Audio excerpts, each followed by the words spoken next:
అదమ్మాయి దీని ధైర్యం. ఒక్కసారి దత్తత అయిపోతే దంచుతా నా చిన్న మమ్మీ నిన్ను.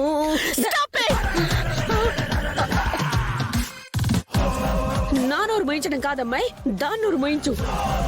అయినా కష్టమేలే. ఒక్కసారి దత్తత గనక అయిపోయిందంటే ఆస్తిలో సమానంగా హక్కులు వచ్చేస్తాయి. ఆ పొగరుతోనే అది వగరుగా మాట్లాడి వెళ్ళింది. నీకింకో విషయం తెలుసా? కష్టార్జితమైనా కంటిన్యూగా తాత ముత్తాతల నుంచి వస్తున్న ఆస్తైనా రక్తం పంచుకు పుట్టిన పిల్లలకి ఇవ్వకపోయినా దత్తత తీసుకున్న వాళ్ళకి ఇవ్వాలని లాలో ఉంది. నువ్వు లా ఎప్పుడు చదివావు పిన్ని?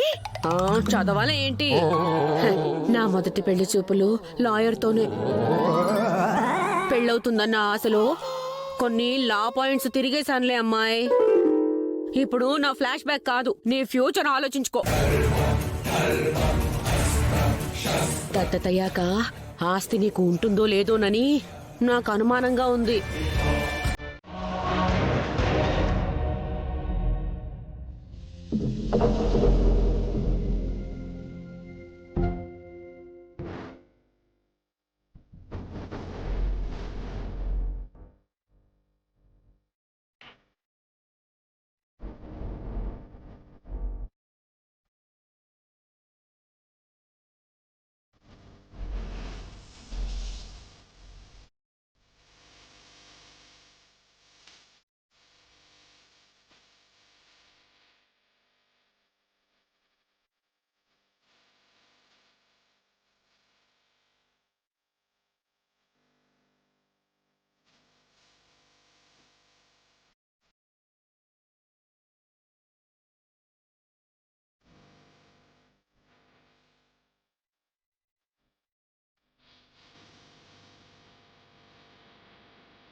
నా ప్రేమకి రూపంగా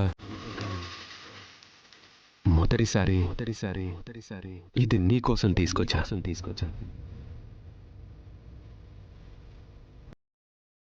వీళ్ళిద్దరూ కలిసి ఉన్నట్టు మనం కూడా ఎప్పటికీ కలిసే ఉండాలి. వీళ్ళిద్దరిని చూసినప్పుడల్లా మన ప్రేమే నీకు గుర్తుకు రావాలి.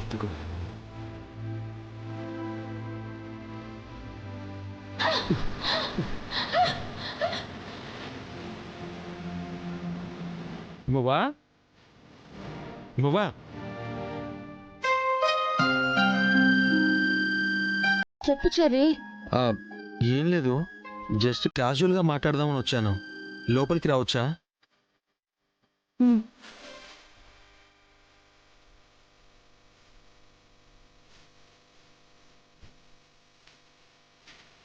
నాకు ఆలోచన వచ్చిందమ్మా, అది వెంటనే నీతో పంచుకుందామని వచ్చాను. ఏంటన్నా అది? నీకు పెళ్లి చేద్దామనుకుంటున్నానమ్మా.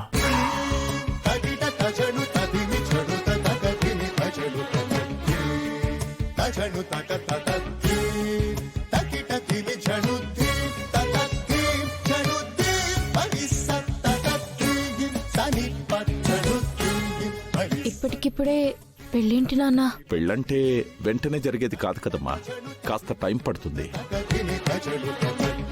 నేను చూసే సంబంధం ఎలా ఉంటుందంటే, ఆ గగన్ గాడు ఆ స్థాయి నేనెప్పటికీ అందుకోలేను అనుకునేంత.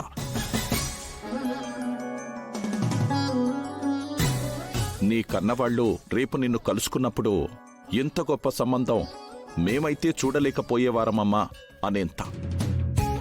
ఇప్పటికిప్పుడే నా పెళ్లికి అంత తొందర ఏమొచ్చింది నాన్న? వచ్చిందమ్మా. నీ పెళ్లి జరగనంత కాలం ఆ గగన్ గాడు మన ఇంటి చుట్టూ కుక్కలా తిరుగుతూనే ఉంటాడు. ఇలా ఒంటరిగా ఉంటే వాడి వలన ఎప్పటికైనా నీకు ప్రమాదమే. నువ్వెక్కడికి వెళ్ళినా వాడు నిన్ను ఫాలో అవుతూనే ఉంటాడు.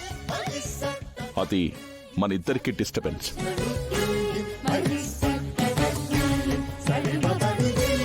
అదే నీ పెళ్ళైపోయిందనుకో వాడి తలనొప్పి వదిలిపోతుంది. అది కాదు నాన్న, ఇప్పుడే కదా నన్ను దత్తత తీసుకుంటున్నారు. ఇదే ఇంట్లో ఉంటూ నాన్న అని మిమ్మల్ని పిలిచే అదృష్టం ఇంకొంతకాలం నాకు దక్కనివ్వండి నాన్న.